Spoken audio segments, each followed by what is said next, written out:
Okay, this is task number 5 of 6. So, research feedback. This part of the final major project is what I found last year when I was assessing the final major projects to be the area where you can really separate yourself into the next grade category. So what I mean by that is the depth and detail I saw in the research feedback from our students really convinced myself and the external assessors that the students we were looking at was actually worthy of a merit or a distinction as opposed to a pass, because they had got out of their echo chamber, their filter bubble of friends, and actually tested their work with an actual audience, with the actual demographic, with the people that they wanted to target their product towards. The research feedback is really crucial for those people who want to go beyond the pass criteria. So, as I've said before in the other videos, please don't watch this video until you've seen the research one and done the research task. Task 2, pitch and proposal. And then, of course, pre-production and planning, whereby you create a production file of your documentation and start your journal, which tells us the story of your FMP. And then your production as well. So your production should be, at the very least, halfway along before you start thinking about this here, research feedback. Here's the wonderful Jay Anderson here. Jay's fantastic. Jay works without ego. He works in a compassionate, understanding manner whereby he realizes that he has strengths, but he also has areas that he needs to improve upon. And without ego or without any insecure, childish manner that we see in some other students, and I certainly exhibit sometimes as well, he gets feedback on his work from people and listens and takes it on board and realizes that he may not be right. I struggle with that. It's very brave to share your work to an audience and to get feedback on it, particularly when you do something in a fixed mindset approach where you think, no, it's just the best way to do it, the only way to do it. That's kind of amateurish though and childish. I'm guilty of that sometimes as well.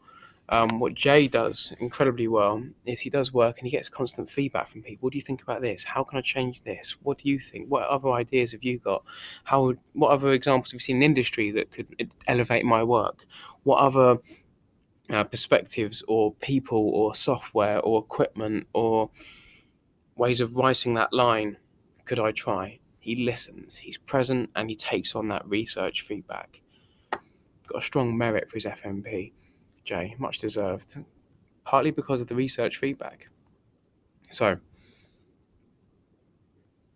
research should never stop during a production.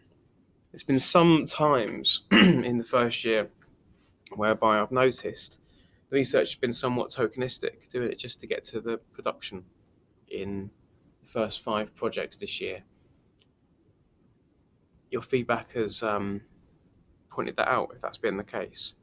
The feedback I gave you on all the 5 projects leading up to this, you might want to revisit it, because I very much state there what sort of grades you're working towards, what you need to work on more.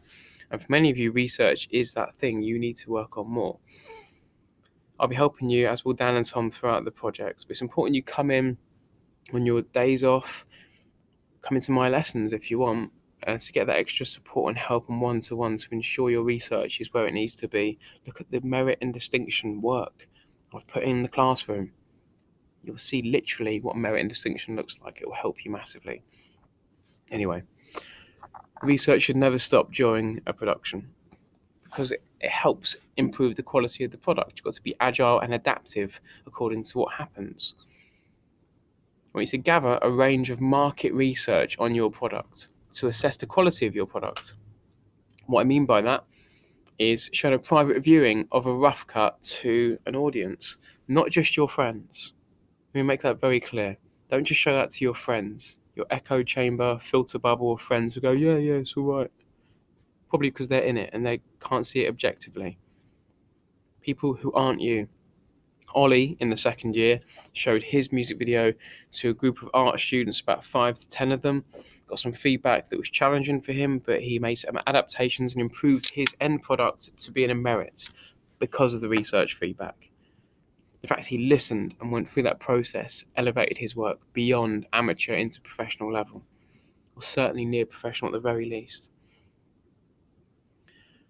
Questionnaires about the topic or subject that you're creating your FMP around would be useful here as well. Focus groups where you show people or help people listen to or look at or read what it is you've been creating, whatever it might be. Client feedback.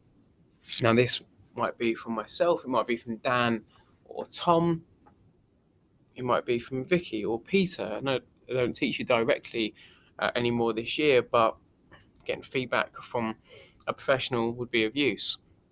Anybody who's gone to university or is at university, or anybody who's working in the media industry now, getting feedback from them is crucial. Not your friends in the classroom. Let me make that very clear. That's level 2 expectations. I want you to find opportunities to gather research that will help you develop your ideas and effectively communicate to an audience.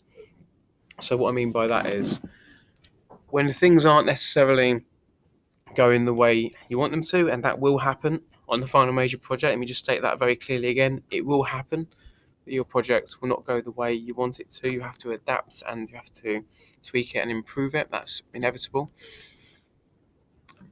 I want you to show that you've found opportunities to gather research that will help you develop ideas to think out of that corner, to think out of that situation, and effectively communicate what you set out to communicate to your audience. So things aren't quite hitting or things aren't quite delivering in the way you want when you look at the rushes of your footage or read back the passage or listen to the audio or look at the graphic novel you've created, whatever it might be.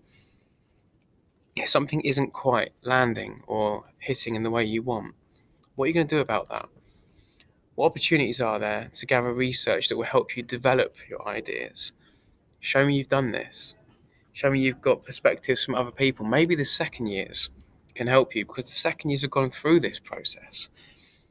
The Slack channel that I've created for you all is crucial here, where you can actually ask people and I can connect you with people to get that mentoring, that feedback, that support. These are opportunities for you to gather research. They can point you in the right direction of different books or of journals or websites or people on Twitter they've connected with, whoever it might be, to help you enhance and develop your idea. Honestly, evidence of planning ahead so you can test out your product and alter it as required before the deadline. So, planning ahead is something that's going to be ingrained within the production schedule you're going to be creating, and that evidence of planning will be there. That's fine. But for this bit, the task 5 research feedback bit, honestly, evidence of planning ahead in the schedule whereby you've allotted some time for the project in its rough sense, whether it be in the Premiere timeline or whether it be in the Adobe Audition software, or whether it be paper sketches, or whether it be a document labeled Draft 1, whatever your FMP is, showing it to an audience to get feedback on it so you can actually adjust it before the deadline. It's important you make adjustments before the deadline. So you've got to factor that into your schedule. Look at the deadline, maybe 2 weeks back from that.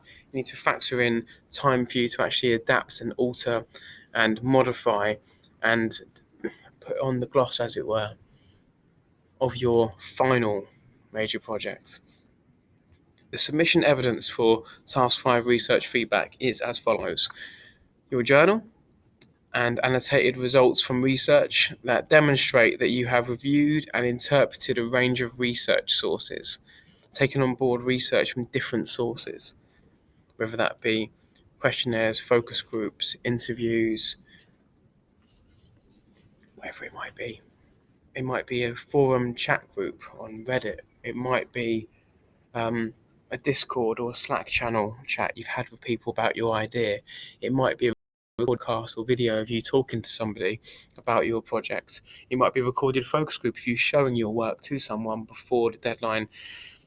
It then might be a reflective vlog or podcast or text post from you talking about what changes you're going to make as a result of that. The evidence for this will be the journal and results from research that demonstrates you've reviewed and interpreted a range of research sources, not just your friends in the classroom. I don't want to see that. To support your project and communicate to an audience. Okay? This is where you can get the merit and distinction. I've laboured that point, I know, but I'm doing it with intention. I want you to listen to me. Please get feedback from people, echo chamber and filter bubble of friends, because that's, my friends, is what professionals do. Okay? Good luck.